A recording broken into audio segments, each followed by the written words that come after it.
Jo, les dos. A casa meva, des que era superpetita, que se m'han regalat llibres i roses, així que no em conformaré en menys. I diré Princesa Valenta, perquè quan era petita el meu pare m'explicava unes històries, com d'abans d'anar a dormir, així inventades, que eren sobre una princesa que era valenta i lluitava contra els dolents i contra els dracs.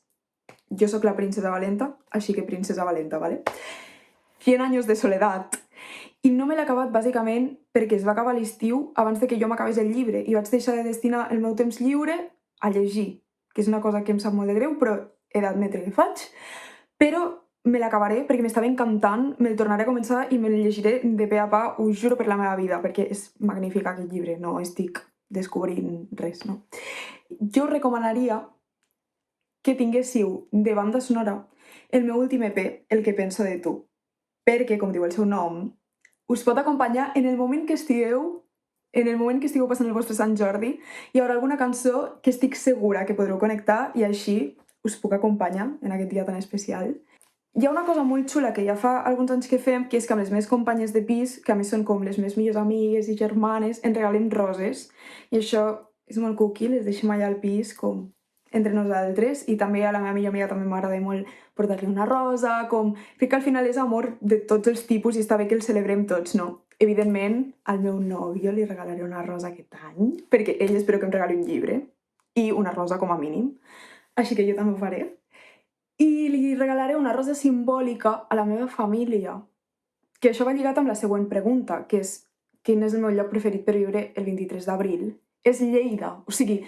Vale, Sant Jordi a Barcelona no, però jo tota la meva vida he viscut el meu Sant Jordi a Lleida.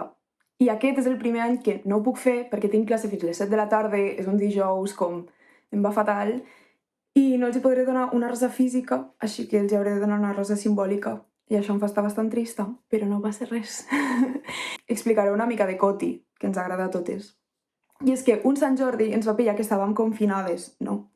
Llavors jo per aquells moments estava parlant amb un noi, i de sobte veig que m'ha mencionat a una història d'Instagram. I, com estàvem tancades, doncs hi havia un compte d'Instagram que va fer un post supermono d'unes fotos d'uns llibres i unes fotos d'unes roses amb unes frases molt cookies com per dedicar, com per enviar el post del rotllo. No et puc enviar o donar una rosa, doncs t'envio el post.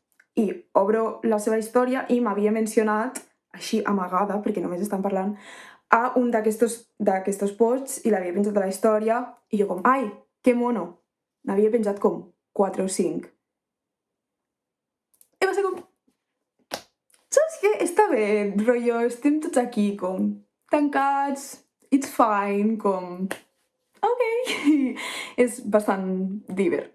A mi em fa gràcia. Espero que us en faci a vosaltres.